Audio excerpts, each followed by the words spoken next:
جو لوگ اللہ پر ایمان لائیں، کہیں کہ ہمارا رب اللہ ہے، پھر اس پر جم جائیں، ان پر فرشتوں کا نزول ہوتا ہے۔ نہ کوئی غم کرو نہ خوف، خوشیاں مناؤ جنت کی جس کا تم سے وعدہ کیا گیا تھا۔ اللہ کی ربوبیت پر اطمینان جب انسان کو ہو جاتا، میرا رب اللہ ہے، ربی اللہ، انسان کے لیے نہ کوئی کھٹکا، نہ کوئی خطرہ، نہ کوئی خوف، نہ کوئی حزن۔ جو کچھ ہو رہا ہے کس کے اذن سے ہو رہا ہے؟ اللہ کے اذن سے۔ اللہ کے اذن کے بغیر پتہ تک نہیں ہلتا۔ یہ کوئی اندھا بہرا مادہ نہیں ہے جس سے مجھے کوئی خوف ہو۔ اندھا بھینسا چلا آ رہا ہو، اس سے تو ڈرنے کا ہر انسان کو ڈرنا چاہیے، نہ معلوم کس کو ٹکر مار دے۔ لیکن نہیں، اس کائنات کو چلانے والا ایک سمیع و بصیر خدا ہے، وہ جو میرا دوست ہے، میرا ولی ہے۔ اللہ ولی الذین آمنوا یخرجہم من الظلمات الی النور۔ اللہ اہل ایمان کا ولی ہے، ساتھی ہے، پشت پناہ ہے، مددگار ہے، حمایتی ہے۔ بتائیے جسے یقین ہو جائے کہ اللہ میرا مددگار، اللہ میرا محافظ، اللہ میرا پشت پناہ، اللہ میرا حمایتی، اس کے لیے کوئی خوف ہوگا؟ اس سے کوئی ڈر ہوگا؟ میں مثال دیا کرتا ہوں ایک بہت سادہ، پنجاب کے دیہات کی۔ تو بڑا چودھری ہے اور کوئی غریب کسان ہے۔ اس غریب کسان کے جانوروں کو ہر وقت اندیشہ ہوگا چوری کا، کوئی میری بھینس کھول کر نہ لے جائے، کوئی میرا بیل کھول کر نہ لے جائے۔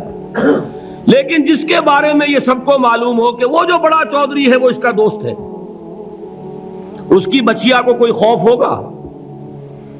اس کی بھینس پر کوئی ہاتھ ڈالے گا؟ اسے کوئی اندیشہ ہوگا؟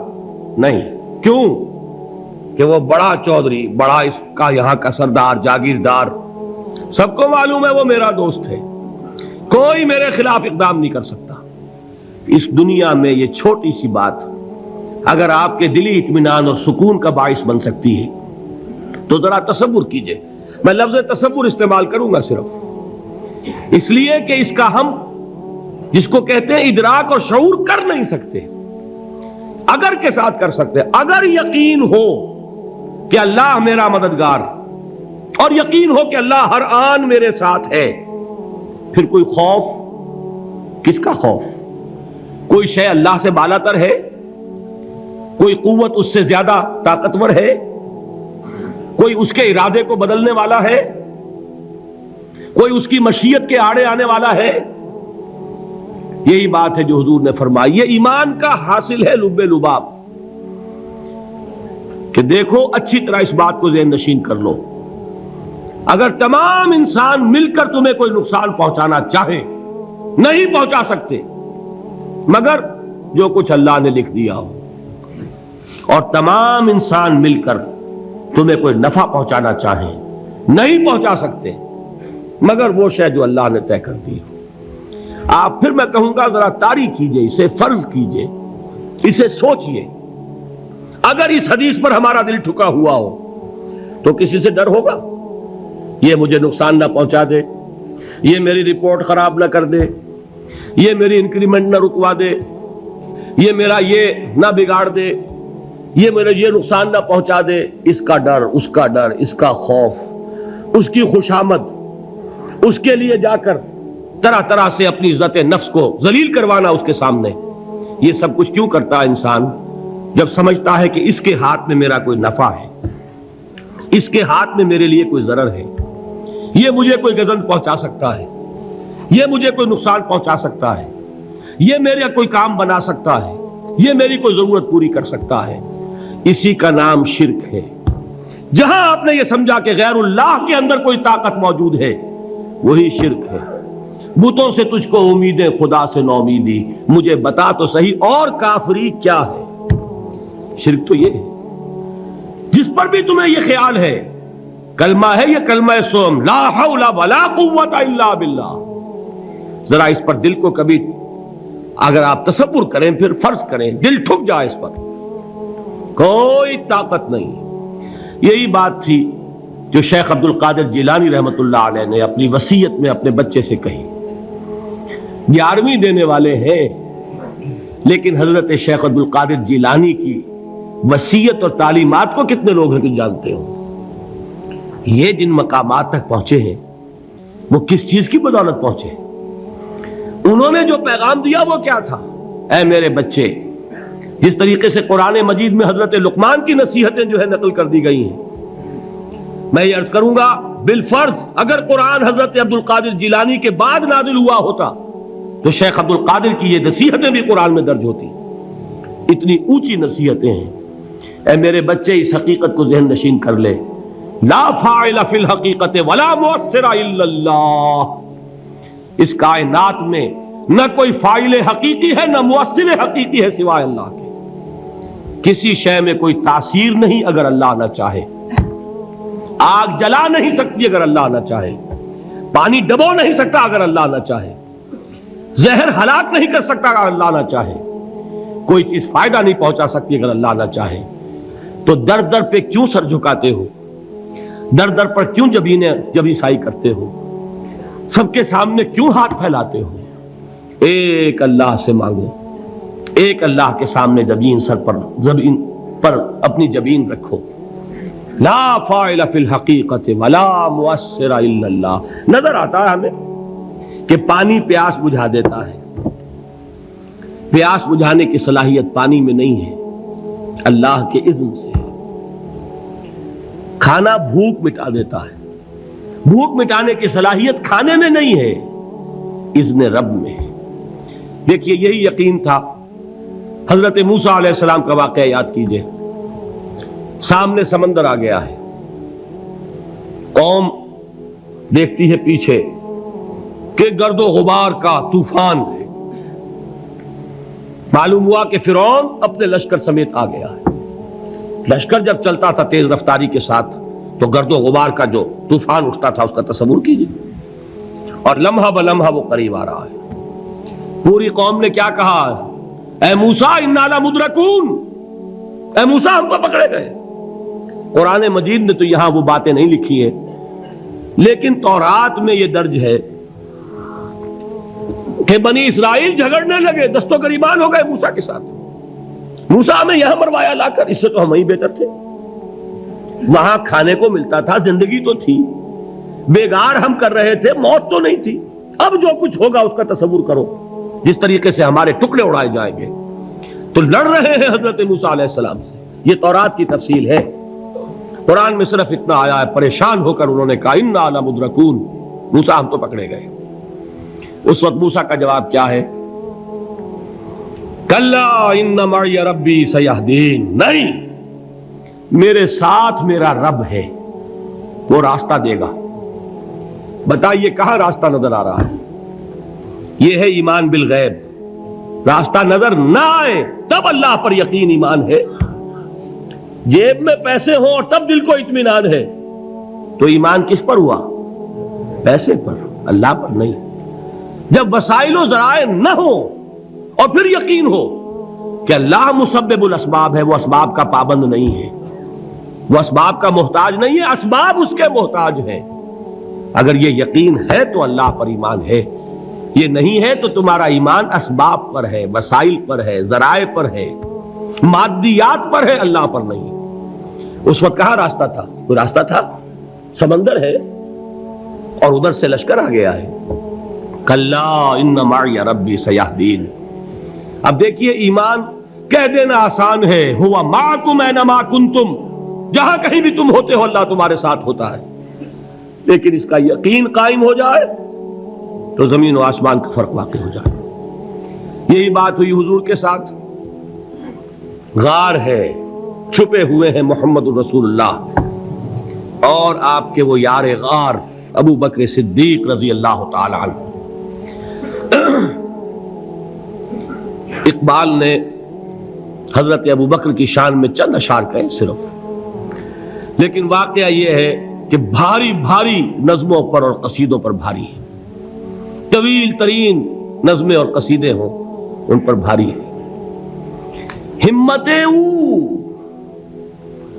ابو بکر کی ہمت جو ہے کشت ملت را چو ابر، جیسے بارش سے کھیتی اپجتی ہے، ابو بکر کی ہمت اور عزیمت اس امت کو اسی طرح سینچنے والی ہے۔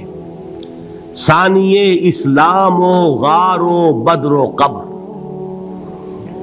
وہ دوسرے تھے اسلام میں، دوسرے پہلے کون تھے؟ انا اول المومنین، حضور فرماتے ہیں سب سے پہلا ایمان لانے والا میں، دوسرے ابو بکر۔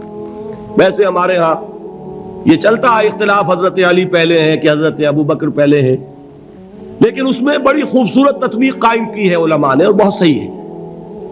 چار کے بارے میں فیصلہ ہی مت کرو کہ کون پہلے ہے، ان کی ایک عجیب تقسیم کر دی ہے۔ آزاد مردوں میں، بالغ مردوں میں سب سے پہلے ابو بکر، بچوں میں سب سے پہلے علی، خواتین میں سب سے پہلے خدیجہ، اور غلاموں میں سب سے پہلے زید ابن حارثہ۔ بڑی پیاری تقسیم ہے، یہ چاروں ہی پہلے ہیں، ہر ایک کے لیے اولیت ہے۔ اور واقعہ یہ ہے کہ اگر زمانی اعتبار سے تعین ہوگا تو پہلے خدیجۃ الکبریٰ آئیں گی رضی اللہ تعالی عنہ، کسی اور سے بات کرنے کی نوبت بعد میں آ سکتی ہے، پہلے تو اہلیہ محترمہ سے بات ہوئی ہے، آتے ہی پہلی وحی ہوئی ہے، ابھی تبلیغ کا حکم نہیں تھا۔ کس کو بتایا واقعہ؟ ابھی اپنی نبوت کی تبلیغ کا تو حکم ہی نہیں آیا، واقعہ کس کا ہے؟ وہ خدیجہ کا ہے۔ جب کہا ہے کہ خشیت علی نفسی، مجھے اپنی جان کا اندیشہ ہے، تو کیا جواب دیا خدیجہ نے رضی اللہ تعالی عنہا؟ وہ صدیقۃ الکبریٰ ہے، صدیقات جو ہے خواتین ان میں چوٹی پر خدیجۃ الکبریٰ ہے رضی اللہ تعالی عنہا، اور صدیق جو مرد ہیں ان میں صدیق اکبر ہے ابو بکر صدیق رضی اللہ تعالی عنہ، لیکن صدیقات میں چوٹی پر۔ جب حضور نے فرمایا خشیت علی نفسی، کیا فرمایا؟ کیا عرض کیا؟ کیسے تسلی دی؟ نہیں نہیں، اللہ آپ کو ضائع نہیں کرے گا، آپ غریبوں کے ہمدرد ہیں، آپ مساکین کے تکالیف رفع کرنے والے ہیں، آپ بیواؤں کی سرپرستی کرتے ہیں، آپ مسافروں کی خدمت کرتے ہیں، اللہ آپ کو ضائع نہیں کرے گا۔ یہ یقین ہے اس خاتون کے اندر۔ خیر وہ ایک علیحدہ بات ہو جائے گی۔ میرے دل پر حضرت خدیجہ رضی اللہ تعالی عنہ کی شخصیت کا بڑا گہرا نقش ہے، جو وہ کوئی اور ہی وقت اور موقع ہوا تو بیان ہوگا۔ بہرحال اقبال نے ایک مصرے میں جو چار اولیتیں جمع کر دی ہیں، ہمتیں او کشت امت را چو ابر، ثانی اسلام و غار و بدر و قبر۔ اسلام میں حضور کے بعد پہلے کون؟ ابو بکر۔ غار میں حضور کے ساتھ کون؟ ابو بکر۔ بدر کی رات اللہ کا رسول سربسجود وہ جھاڑ، وہ گھاس پھوس کی جو جھوپڑی بنائی گئی تھی، اور وہاں تلوار ننگی لے کر پہرا دینے والا کون؟ ابو بکر۔ اور اس حجرہ عائشہ میں محمد کے بعد سب سے پہلے دفن ہونے والا کون؟ ابو بکر رضی اللہ تعالی عنہ صلی اللہ علیہ وسلم۔ وہ جو معاملہ میں سنا رہا تھا غار ثور کا، حضرت ابو بکر بھی حضور کے خیال سے لرز گئے ہیں۔ آپ کو یاد ہوگا کہ جا کر پہلے تمام جتنے سوراخ تھے انہیں بند کیا ہے، ایک سوراخ رہ گیا تھا جس کو بند کرنے کے لیے کوئی کپڑا نہیں تھا، وہاں اپنی ایڑی رکھی ہے، تب کہا ہے حضور سے تشریف لائیے، اور اپنے زانو پر حضور کو لٹایا ہے، اور وہاں کسی موذی جانور نے کاٹا ہے، حضور کی آنکھ لگ گئی تھی، اس وقت اس بل کے اندر جو بھی بچھو ہے کیا ہے واللہ عالم، اس نے کاٹا ہے، اس کی تکلیف کی وجہ سے ابو بکر کی آنکھوں سے آنسو ٹپک گئے، حضور کے چہرے مبارک پر پڑے ہیں، تو حضور جاگے ہیں، معاملہ کیا ہے؟ ایڑی نہیں ہٹائی وہاں سے، مبادا وہ جانور وہاں سے نکل کر محمد الرسول اللہ کو کوئی گزن پہنچا دے، ابو بکر کی ایڑی ہے، جس طرح چاہے کھا لے، ختم کر دے، جان نکل جائے تب کوئی آنچ آئے محمد پر تو آئے، لیکن جیتے جی نہیں۔ وہ ہے ابو بکر حضور کے خیال سے۔ اس وقت حضور نے پھر اپنا لعاب دہن لگایا ہے، اور اس سے پھر آپ کی تکلیف ختم ہوئی۔ جیسے خیبر میں حضرت علی کی آنکھ دکھ رہی تھی، اس کو جو شفا حاصل ہوئی ہے وہ بھی حضور کے لعاب دہن سے ہوئی۔ تو بہرحال اس وقت انہوں نے کہا ہے کہ اے نبی یا رسول اللہ، اگر اس وقت ان میں سے کسی نے غیر ارادی طور پر بھی اپنے قدموں کی طرف جھانک لیا تو پکڑے جائیں گے۔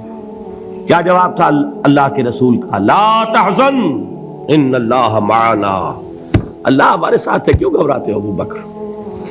یہ ہے ایمان باللہ، میرا مالک اللہ، میرا رازق اللہ، میرا محافظ اللہ، میرا مددگار اللہ، میرا پشت پناہ اللہ، میرا دوست اللہ۔ یہ دوستی ہے اللہ کی جو لب لباب ہے، حاصل ہے ایمان کا، اسی کا نام ولایت ہے۔ اولیاء اللہ کے سروں پر سینگ نہیں ہوتے، جس کے دل میں ایمان راسخ ہو چکا ہو وہی اللہ کا ولی ہے، جسے اللہ پر یقین ہو چکا ہے وہی اللہ کا ولی ہے، جسے یقین ہے اللہ میرے ساتھ ہے، میرا مددگار، میرا پشت پناہ، میرا ساتھی، میرا دوست، میرا محبوب، میرا محب۔ اللہ اہل ایمان سے محبت کرتا ہے، واللہ یحب الصادقین، ان اللہ یحب الذین یقاتلون فی سبیلہ صفا کانہم بنیان مرصوص۔ اللہ محبت کرنے والا، اہل ایمان محبوب، اور اہل ایمان محبت کرنے والے اللہ محبوب۔ والذین آمنوا اشد حبا للہ۔ آپ تصور کیجئے جسے یہ رشتہ ایمان یا رشتہ ولایت حاصل ہو جائے، الا ان اولیاء اللہ لا خوف علیہم ولا هم یحزنون، آگاہ ہو جاؤ، اللہ کے دوستوں کے لیے نہ کوئی خوف ہے نہ کوئی حزن ہے۔